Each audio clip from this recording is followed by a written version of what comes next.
అందరికీ నమస్కారం. ఈ కార్యక్రమానికి మన గెస్ట్గా రాష్ట్ర కార్యదర్శి ఎన్ఎస్ రావు గారు వచ్చారు. ఎన్ఎస్ రావు గారిని వేదిక మీద రావాల్సింది.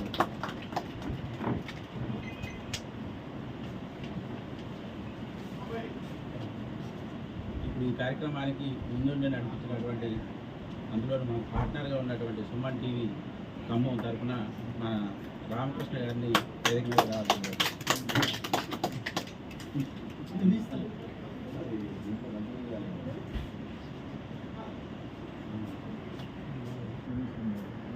మలుపు తిప్పడంలోనూ ప్రజాస్వామ్యాన్ని నిలబెట్టడంలోనూ జర్నలిజాన్ని కీలక పాత్ర. అందులో ఎంతో ధైర్యంతో మహిళా జర్నలిస్టులు కూడా ఈ రంగంలోకి ప్రవేశించి వాళ్ళకి ఎన్ని ఒత్తిళ్లున్నా వాళ్ళు దీంట్లో రాణించగలుగుతున్నారు. అందుకే వాళ్ళకి ఒకసారి ధన్యవాదాలు చెప్తున్నాను.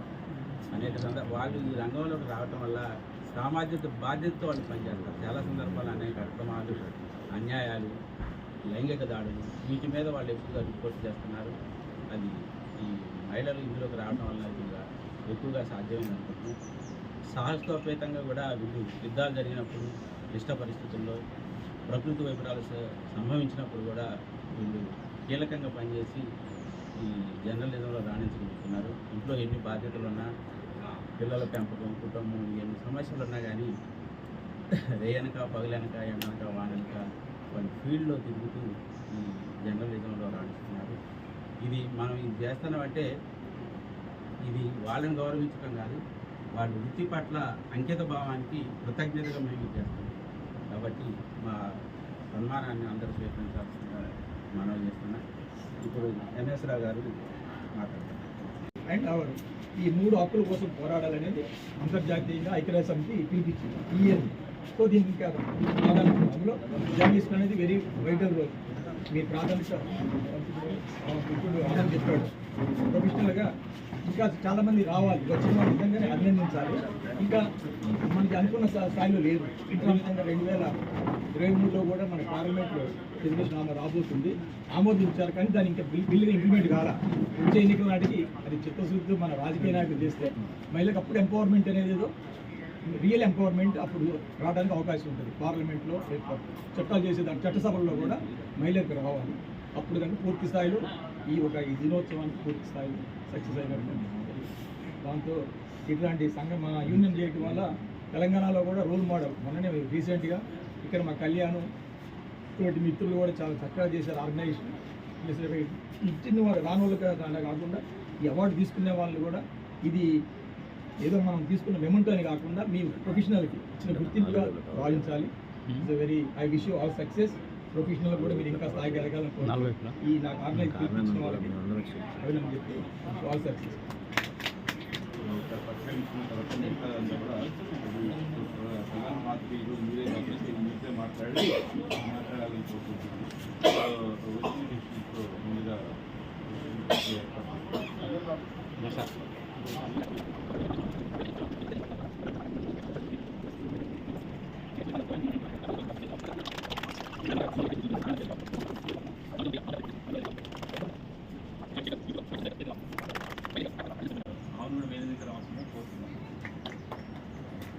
సభాల మహేశ్వరి గారు సుమన్ టీవీ యాంకర్ చేస్తున్నారు, ఆమెను వేదిక రావాల్సింది కోరుతున్నాను.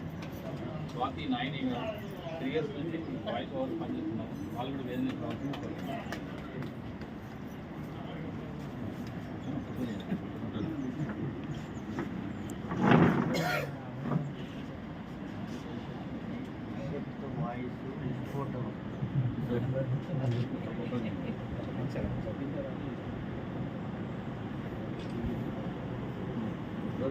Thank you.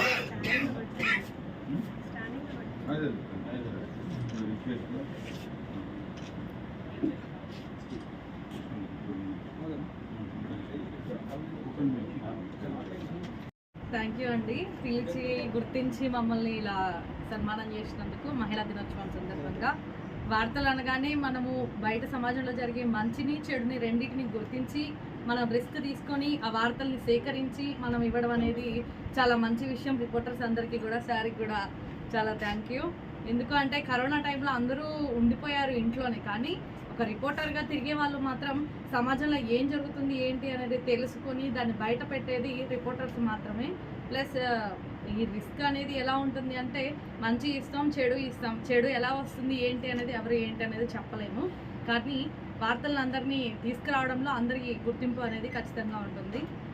అందరికీ థ్యాంక్ యూ అండి. మనము ఇంట్లో చూసుకుని బయట అంతా చేసుకోవడం అనేది లేడీస్కి చాలా రిస్క్తో కూడిన పని. ఇంట్లో 24 అవర్స్ డ్యూటీ అనేది మనం చేస్తూ ఉంటాము.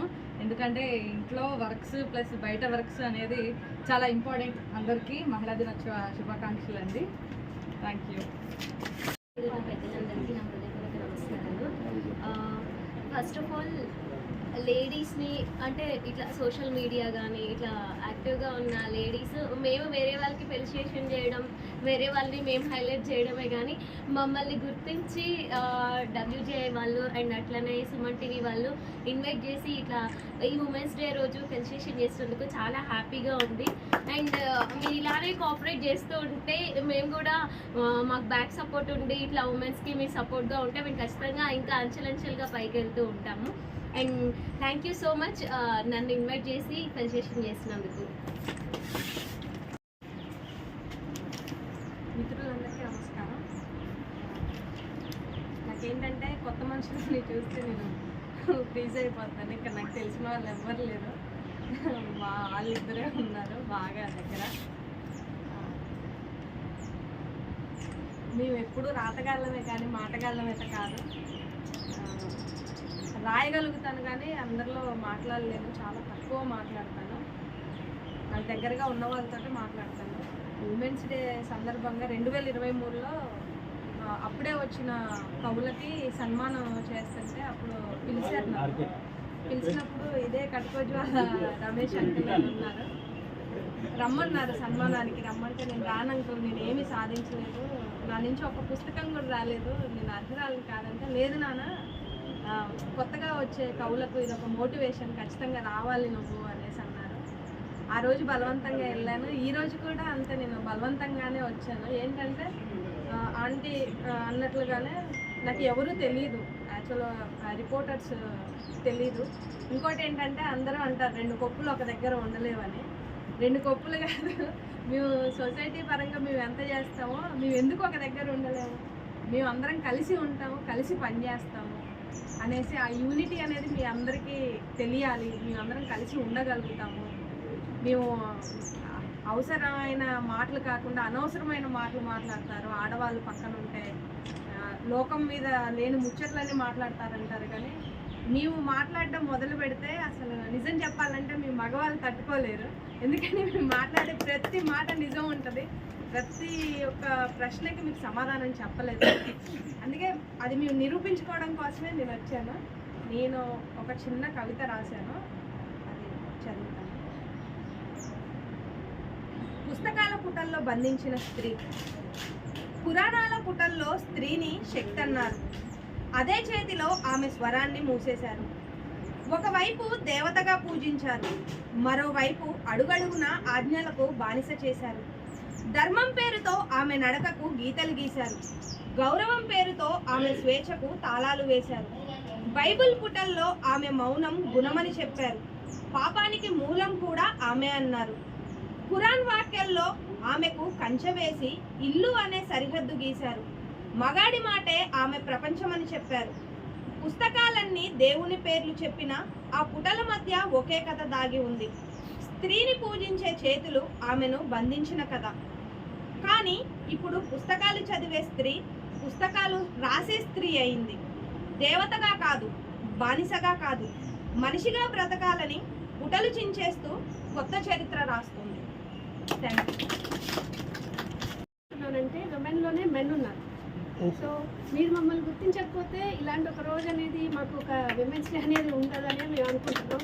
ఫస్ట్ ఆఫ్ ఆల్ మేము ఏ పని చేసినా ఇప్పుడు మీరు అన్నట్టు ఆడవాళ్ళు ముందుకు వస్తున్నారు, రేషియో పెరిగింది ఇంతకు ముందు కన్నా అనేసి చాలా మాట్లాడుతున్నాం. సో ఇది పెరగడానికి రీజన్ ఏంటంటే మీరు కూడా మాకు అదే సమానంగా రెస్పెక్ట్ ఇస్తున్నారు, మా ఒపీనియన్స్కి మీరు వాల్యూ ఇస్తున్నారు. అది మెన్ కావచ్చు, విమెన్ కావచ్చు. So when we go together then only we can succeed in any field. సో అది నేను అనుకుంటాను. యాజ్ ఎ టీచర్ నేను ఒక ఎడ్యుకేషన్ ఫీల్డ్లో ఉన్నాను అండ్ యాజ్ వెల్ మీడియా ఫీల్డ్లో కూడా నా వంతు నేను సహాయం నేను వర్క్ చేస్తున్నాను. So and as a mother at home, so ఎన్ని రోల్స్ ప్లే చేసినా మాకంటూ నువ్వు ఇది చేస్తున్నావు, దాని గురించి ఒకటి సన్మానం రోజు చేయకపోయినా నువ్వు చేస్తున్నావు అనే ఒక గుర్తింపు ఉంటే చాలు మాకు. సో ఆ గుర్తింపు కన్నా మేము ఎక్కువ ఎక్స్పెక్ట్ చేయం. విమెన్స్ డే అనేది ఇయర్లీ వన్స్ ఎందుకు చేసుకుంటామంటే మిగిలిన 365 డేస్ కూడా మావే, కాకపోతే దానికి ఒక గుర్తింపు ఇచ్చి మా ఒపీనియన్కి మీరు వాల్యూ ఇస్తున్నారని ఒక సంతోషంగా జరుపుకునే రోజు నేను అనుకుంటున్నాను. హోప్ ఇది ఎప్పుడు జరగాలి, అలాగే మీ సపోర్ట్ మాకు ఎప్పుడు ఉండాలని కోరుకుంటున్నాను. Thank you so much.